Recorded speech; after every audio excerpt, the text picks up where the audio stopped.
Oke, berikutnya pada yang video kedua ini, jadi beberapa materi yang Bapak Ujat berikan, saya mengambil satu materi yaitu pembagian waris secara ya warisan dalam adat Jawa gitu. Karena Pak Ujat itu ada 3 adat yang diangkat, ada suku Sasak ya, suku Sasak, Jawa, kemudian Minangkabau. Yang kemudian yang sekarang yaitu pembagian waris adat Jawa ya. Yang pertama ya harus ada komparasi prinsip pembagian.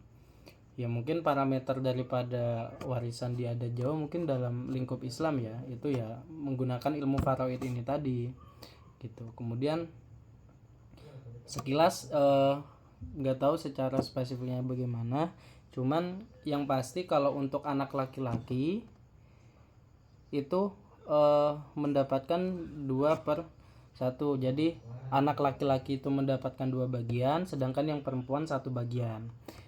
Kemudian ini bisa dikatakan juga sepikul segendongan seperti itu. Kalau bahasa Jawanya itu dum-duman sama rata. Ya landasan utamanya di pada teks Al-Qur'an Quran surah An-Nisa ayat 11. Waktu pembagiannya yang jelas ya setelah pemilik harta meninggal dunia dan hak prioritas dilunasi seperti itu. Kemudian pada yang kedua ya konsep. Jadi di dalam adat Jawa ini untuk pembagian warisan ada yang namanya konsep sepikul segendongan. Nah, secara historisnya yaitu suatu kemiripan yang menarik gitu antara adat Jawa dan hukum Islam ini mengenai porsi pembagian waris pada anak laki-laki dan perempuan. Kalau laki-laki itu sepikul, sedangkan segendongan itu untuk perempuan. Sepikul itu kenapa sih pikul? Pikul itu kan memikul ya.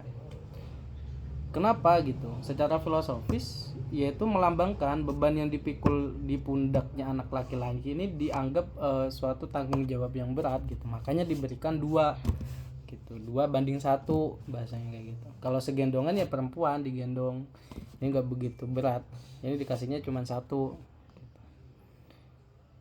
Kemudian penyelesaian ya dalam masyarakat Jawa prakteknya itu adalah yang pertama yang memiliki ada step by stepnya. Yang pertama step pertama itu yaitu faraid sebagai dasar perhitungan. Yang jelas harus memiliki landasan-landasan pengetahuan tentang faraid ilmu waris ini. Kemudian tahap musyawarah dan takharud, persetujuan bersamanya seperti apa gitu kan. Kemudian pembagian masa hidup, kemudian kedudukan harta bersama atau bisa dikatakan gonogini seperti itu. Kemudian ada lagi ya mungkin kalau yang saya tahu adalah pembagian gonogini itu dia harta bersama dibagi 2 terlebih dahulu. 1/2 bagian milik pasangan yang masih hidup dan 1/2 bagian menjadi harta peninggalan almarhum atau almarhumah gitu. Ya pembagiannya ada sendiri sebenarnya dalam perhitungan itu tadi.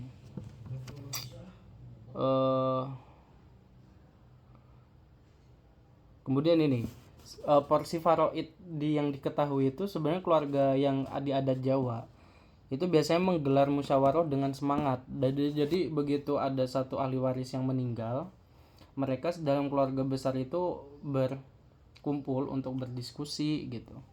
Itu bisa dikatakan juga istilahnya rukun agawe santosa.